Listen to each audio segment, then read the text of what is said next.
सोचिए, आप एक ऐसी अनजान जगह पर पहुंच जाएं जहां इंसानों को मवेशियों की तरह पिंजरों में कैद करके रखा जाता हो और उनके मांस से खाना बनाया जाता हो। इस फिल्म का कॉन्सेप्ट देखकर आपके रोंगटे खड़े हो जाएंगे। कहानी की शुरुआत होती है एलेक्स और उसकी दोस्त नोरा से, जो अपनी कार में कहीं जा रहे होते हैं। नोरा बहुत ज्यादा बोर हो चुकी थी क्योंकि रास्ता काफी लंबा था। वो बार बार एलेक्स से पूछ रही थी कि आखिर अभी कितना रास्ता बाकी है। एलेक्स उसे जवाब देता है कि बस कुछ ही घंटे और बाकी हैं, फिर वो लोग अपनी मंजिल तक पहुंच जाएंगे। इसके बाद नोरा उससे पूछती है कि सबसे पहला रेस्ट एरिया कब आएगा और क्या वो सही रास्ते पर जा रहे हैं। आखिरकार वो लोग एक रेस्ट एरिया तक पहुंचते हैं, लेकिन वहां पहुंचकर उन्हें पता चलता है कि वहां के सारे दरवाजे बंद हैं। ऐसा लग रहा था जैसे एलेक्स गलती से गलत रास्ते पर आ गया हो। नोरा उस जगह के पीछे जाकर देखने लगती है कि शायद कोई दूसरा दरवाजा हो, लेकिन उसे वहां कुछ भी नहीं मिलता। तभी उसकी नजर वहां बिखरी हुई हड्डियों और खोपड़ियों पर पड़ती है। ये सब देखकर उसे एहसास होता है कि वो जगह बेहद अजीब और डरावनी है। नोरा बुरी तरह डर जाती है और भागते हुए वापस एलेक्स की कार में आ जाती है। वो एलेक्स से कहती है कि ये जगह पूरी तरह सुनसान और बहुत डरावनी लग रही है। तभी एलेक्स उसे बताता है कि कार का पेट्रोल लगभग खत्म होने वाला है और गाड़ी कभी भी बंद हो सकती है।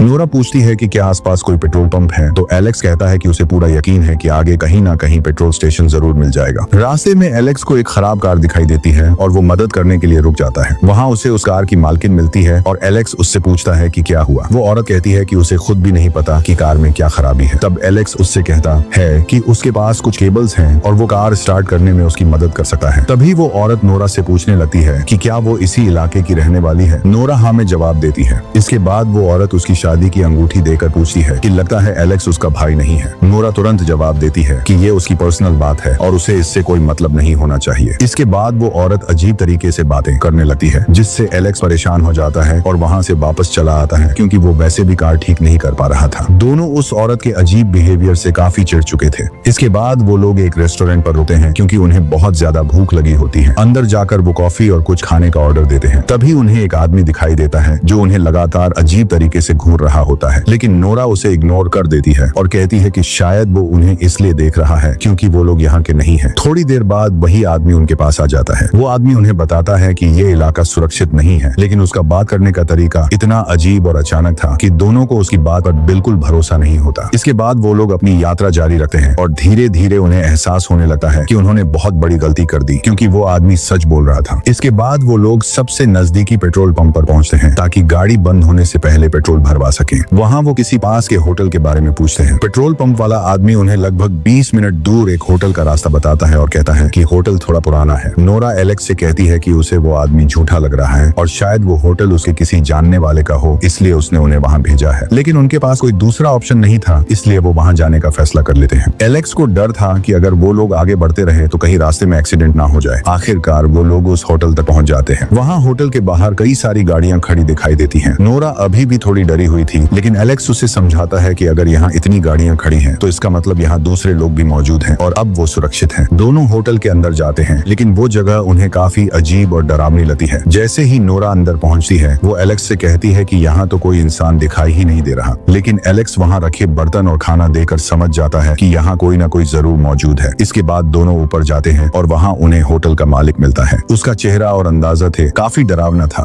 लेकिन फिर भी दोनों नॉर्मल बनने की कोशिश करते हैं। होटल वाला उनसे पूछता है कि क्या उन्हें यहाँ पहुँचने में बहुत देर लगी और दोनों जवाब देते हैं कि वो अभी अभी पहुँचे हैं। तभी वो आदमी अपनी कहानी सुनाना शुरू करता है। वो आदमी उन्हें अपनी लव स्टोरी सुनाने लगता है और बताता है कि उसकी पत्नी की मौत 4 साल पहले हो गई थी। इसी दौरान एलेक्स उससे आसपास किसी गार्डन के बारे में पूछता रहता है। होटल वाला आदमी कहता है कि यहाँ बहुत कम लोग आते हैं, इसलिए जब भी उसे कोई मिलता है तो वो बातें करने लगता है। तभी नोरा उसकी बात बीच में काट देती है और कहती है कि वो बहुत थक चुकी है और अब सोना चाहती है। वो आदमी हल्का सा हंसता है और वहाँ से चला जाता है। उसके जाने के बाद एलेक्स नोरा से पूछता है कि उसने उसे अपनी बात पूरी क्यों नहीं करने दी, लेकिन नोरा को उस जगह पर बिल्कुल भी अच्छा महसूस नहीं हो रहा था। वो बस चाहती थी कि किसी तरह ये रात जल्दी बीत जाए और वो लोग वहाँ से निकल जाएं। आदमी का चेहरा और उसका व्यवहार भी बेहद अजीब था, जैसे वो कोई बड़ा राज छुपा रहा हो। इसके बाद दोनों अपने कमरे में जाते हैं, ब्रश करते हैं और फिर जल्दी सो जाते हैं क्योंकि खाने में कोई नशीली चीज मिली हुई थी। लेकिन थोड़ी देर बाद एक आदमी दिखाई देता है जिसने किसी जानवर जैसा मास्क पहना हुआ था और वो बिस्तर के नीचे छिपा बैठा था। कुछ देर बाद नोरा की आंख खुलती है और वो खुद को जानवरों वाले एक पिंजरे में बंद पाती है। वो जोर जोर से चिल्लाने लगती है और बाहर निकलने की कोशिश करती है। तभी उसे एक गार्ड दिखाई देता है जिसने भी जानवर जैसा मास्क पहना हुआ था और वो पिंजरे पर डंडा मार रहा था। जैसे ही गार्ड वहाँ से जाता है, नोरा को एक पत्थर मिलता है और वो उससे ताला तोड़ने की कोशिश करती है, लेकिन तभी 2 गार्ड उसकी तरफ आते दिखाई देते हैं और उनमें से एक उसके ऊपर कोई दवा स्प्रे कर देता है है जिससे वो बेहोश हो जाती है। जब नोरा की आंख खुलती है तो वो खुद को एक बेड से बंधा हुआ पाती है। वहाँ एक डॉक्टर जबरदस्ती उसका आर्टिफिशियल इंसेमिनेशन कर रहा होता है। नोरा पूरी ताकत से चिल्लाने की कोशिश करती है, लेकिन वो इतनी मजबूती से बंधी होती है कि कुछ भी नहीं कर पाती। इसके बाद वो लोग उसे खोलते हैं और एक ट्रांसपोर्ट वाली गाड़ी में डाल देते हैं। गाड़ी के पीछे जानवरों जैसा पिंजरा बना हुआ था। नोरा को समझ ही नहीं आ रहा था कि आखिर उसके साथ क्या हो रहा है। रास्ते में वो बहुत सारे लोगों को जानवरों वाले मास्क पहने हुए देखती है। तभी उसे एक गार्ड दिखाई देता है जो एक आदमी को बहुत ही डरावने तरीके से काट रहा होता है। नोरा अपनी आंखों के सामने हो रही उस खौफनाक चीज पर यकीन ही नहीं कर पा रही थी। इसके बाद नोरा को एक जानवरों वाले बाड़े में फेंक दिया जाता है। वहाँ जाकर उसे समझ आता है कि वो अकेली नहीं है, बल्कि वहाँ और भी कई लड़कियां कैद हैं। उन सबको भी पास वाले पिंजरों में बांध कर रखा गया था। तभी नोरा को एलेक्स भी दिखाई देता है जो दूसरे पिंजरे में बंद था। एलेक्स भी उसकी ही तरह बहुत बुरी हालत में था और पूरी ताकत से बाहर निकलने की कोशिश कर रहा था। वो लगातार पिंजरे को पीट रहा था ताकि कोई आकर उसे बाहर निकाले, लेकिन वहाँ कोई उसकी तरफ ध्यान नहीं दे रहा था। उसके आसपास सिर्फ वही लोग थे जिन्होंने जानवरों वाले मास्क पहन रखे थे। एलेक्स को समझ ही नहीं आ रहा था कि आखिर ये जगह क्या है और उसके साथ क्या हो रहा है। थोड़ी देर बाद एक आदमी उसके मुंह पर कपड़ा बांध देता है ताकि वो बोल ना सके,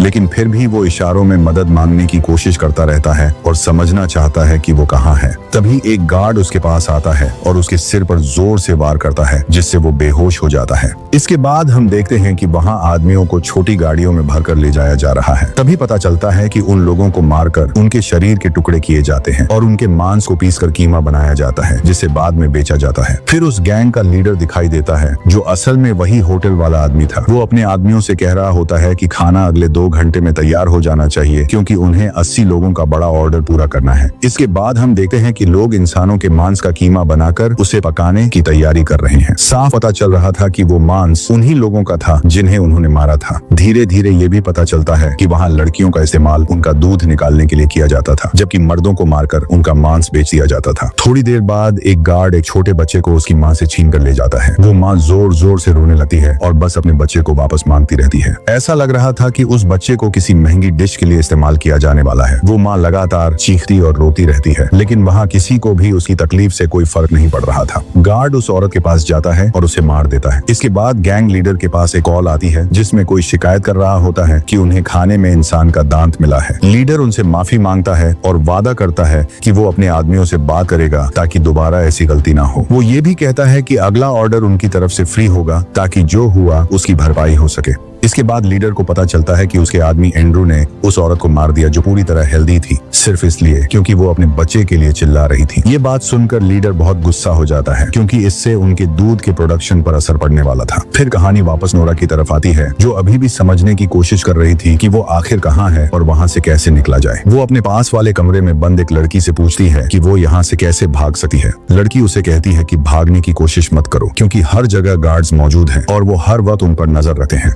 अगर कोई भागने की कोशिश करता है तो वो उसे पकड़कर वापस ले आते हैं। वो लड़की आगे बताती है कि उसने इसी जगह एक बच्चे को जन्म दिया था। उसे यहाँ आए हुए 2 साल हो चुके थे और वहाँ उन लड़कियों के साथ दूध देने वाली गायों जैसा बर्ताव किया जाता था ताकि उनसे ज्यादा दूध निकाला जा सके। वो कहती है कि इसी वजह से अब वो दोबारा माँ नहीं बन सकती और इसका मतलब है कि अब वो लोग उसे मार देंगे। सबसे डरावनी बात ये थी कि वो लड़की इस बात से खुश थी क्योंकि उसके लिए मरना ही उस दर्दनाक जिंदगी से छुटकारा पाने का एकमात्र तरीका था। इसके बाद नोरा एशली से कहती है कि उन्हें वहाँ से भागना होगा, लेकिन एशली कहती है कि ऐसा करना नामुमकिन है क्योंकि पूरी जगह गार्ड से भरी हुई है। फिर भी नोरा उसे भरोसा दिलाती है कि वो दोनों साथ में वहाँ से निकल जाएंगे। दूसरी तरफ लीडर एंड्रू को उस औरत को मारने की सजा दे रहा होता है क्योंकि वो औरत अभी भी उनके लिए काम की थी। इसके बाद हम देखते हैं कि कैद पुरुषों को खाना दिया जा रहा है। उसी दौरान एंड्रू मौका देकर गार्ड से बचकर भाग निकलता है। उधर गार्ड्स उस लड़की के पास जाते हैं जो नोरा के बगल वाले कमरे में थी। वो उसके बाल ठीक करते हैं और फिर बहुत ही बेरहमी से उसे मार देते हैं क्योंकि अब उसके शरीर में दूध नहीं बचा था। इसलिए उन्होंने फैसला किया कि अब उसके मांस का इस्तेमाल किया जाएगा। नोरा ये सब अपनी आंखों के सामने देख रही थी और पूरी तरह सदमे में थी क्योंकि अब उसे समझ आ चुका था कि अगर वो वहाँ से नहीं निकली तो उसका भी यही हाल होने वाला है। कुछ देर बाद कोई दरवाजा खटखटाता है। नोरा डर के मारे लगभग कांपने लगती है, लेकिन जैसे ही दरवाजा खुलता है वो एलेक्स को देखकर खुश हो जाती है। एलेक्स उससे कहता है कि उन्हें तुरंत वहाँ से भागना होगा। वो उसका हाथ पकड़ता है और दोनों भागना शुरू कर देते हैं क्योंकि हर तरफ गार्ड्स फैले हुए थे। दोनों छिपते छिपाते आगे बढ़ते रहते हैं ताकि कोई उन्हें देख ना ले। फिर जब उन्हें लगता है कि रास्ता साफ है तो वो एक गलियारे से बाहर निकलते हैं। नोरा जल्दी से एक गाड़ी में बैठती है और उसे स्टार्ट करने की कोशिश करती है, लेकिन गाड़ी स्टार्ट नहीं होती। तभी वो नीचे उतरकर गाड़ी के पीछे छिप जाती है ताकि गार्ड्स उन्हें ना देख पाएं। जैसे ही गार्ड्स वहां से निकल जाते हैं, दोनों फिर से भागना शुरू कर देते हैं इससे पहले कि कोई और उन्हें देख ले। भागते भागते वो एक चर्च तक पहुंच जाते हैं और अंदर जाकर छिप जाते हैं, लेकिन तभी एक गार्ड चर्च के अंदर आ जाता है और उन्हें देख लेता है। दोनों तुरंत वहां से भागने लगते हैं, लेकिन गार्ड चर्च की घंटी बजा देता है, जिससे पूरे इलाके को पता चल जाता है कि फार्म से कोई भाग निकला है। एलेक्स और नोरा पूरी ताकत से भाग रहे थे ताकि गार्ड्स उन्हें पकड़ ना सके, लेकिन तभी एलेक्स का पैर लोहे के जाल जैसी किसी चीज में फंस जाता है। नोरा पूरी कोशिश करती है उसे छुड़ाने की, लेकिन वो कामयाब नहीं हो पाती। इसी दौरान गार्ड्स उनके बहुत करीब पहुंच चुके थे। नोरा के पास अब कोई दूसरा रास्ता नहीं बचता और उसे एलेक्स को वहीं छोड़कर भागना पड़ता है। भागते हुए नोरा पीछे मुड़कर देखती है कि गार्ड्स एलेक्स को एक बड़े पत्थर से मारने वाले हैं और फिर वो सच में उसके सिर पर जोर से पत्थर मारते हैं, जिससे एलेक्स की मौत हो जाती है। नोरा ये सब देखकर टूट जाती है, लेकिन फिर भी अपनी जान बचाने के लिए भागती रहती है और छिपते छिपाते वापस उसी फार्म में पहुंच जाती है। नोरा एक पुरुषों वाले पिंजरे में पहुंच जाती है। जब उसे लगता है कि आसपास फिलहाल सब शांत है,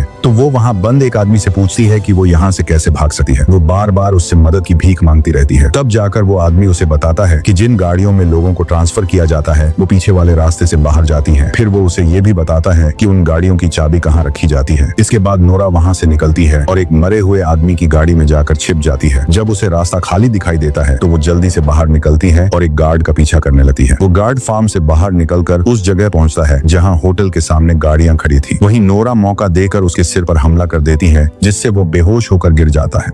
इसके बाद नोरा उसकी गाड़ी की चाबी लेकर कार में बैठ जाती है। गार्ड्स अब उसके बहुत करीब पहुंच चुके थे, लेकिन किस्मत से इस बार कार आखिरी वक्त पर स्टार्ट हो जाती है और नोरा वहां से भाग निकलती है। वो बहुत खुश थी क्योंकि उसे लग रहा था कि अब वो उनसे काफी दूर निकल आई है, लेकिन उसकी ये खुशी ज्यादा देर तक नहीं टिकी क्योंकि गाड़ी का पेट्रोल खत्म होने लगता है और कार फिर से बंद पड़ने वाली होती है। नोरा गाड़ी से उतरती है और वापस उसी फार्म की तरफ लौट जाती है क्योंकि उसे अपनी दोस्त एशली की याद आती है। उसे वो वादा याद आता है जो उसने एशली से किया था कि वो दोनों साथ में वहां से भागेंगी। उधर गार्ड्स लगातार उसका पीछा कर रहे थे और लगभग उसे पकड़ ही लेते, लेकिन नोरा एक गार्ड पर हमला करके खिड़की से बाहर कूद जाती है और वहां से भाग निकलती है। वो दौड़ते दौड़ते आखिरकार एशली तक पहुंच जाती है। फिर दोनों वहां से भागना शुरू कर देती हैं और भागते भागते एक बस तक पहुंचती हैं। एशली नोरा से कहती है कि गार्ड्स उन्हें जल्दी ढूंढ लेंगे। तभी नोरा बस की चाबी ढूंढने लगती है, लेकिन उसे चाबी नहीं मिलती। फिर दोनों मिलकर उसे तलाश करने लगती हैं। आखिरकार नोरा एक कमरे की खिड़की से चाबी निकालने में कामयाब हो जाती है। दोनों फिर से भागते हुए बस तक पहुंचती हैं। नोरा बस स्टार्ट कर देती है और बहुत खुश हो जाती है, लेकिन जैसे ही वो पीछे मुड़कर एशली को देखती है, वो पूरी तरह सदमे में आ जाती है क्योंकि बस के अंदर पहले से ही बहुत सारे गार्ड्स बैठे हुए थे। यहीं पर साफ हो जाता है कि अब उनके पास बचने का कोई रास्ता नहीं बचा। नोरा और एशली आखिरकार अपनी किस्मत के आगे हार मान लेती हैं और समझ जाती हैं कि वो लोग इस फार्म से जिंदा बाहर नहीं निकल पाएंगी। और इसी के साथ कहानी यहीं खत्म होती है। अगर आपको ये वीडियो अच्छा लगा हो तो वीडियो को लाइक और कमेंट जरूर करना। Thanks for watching.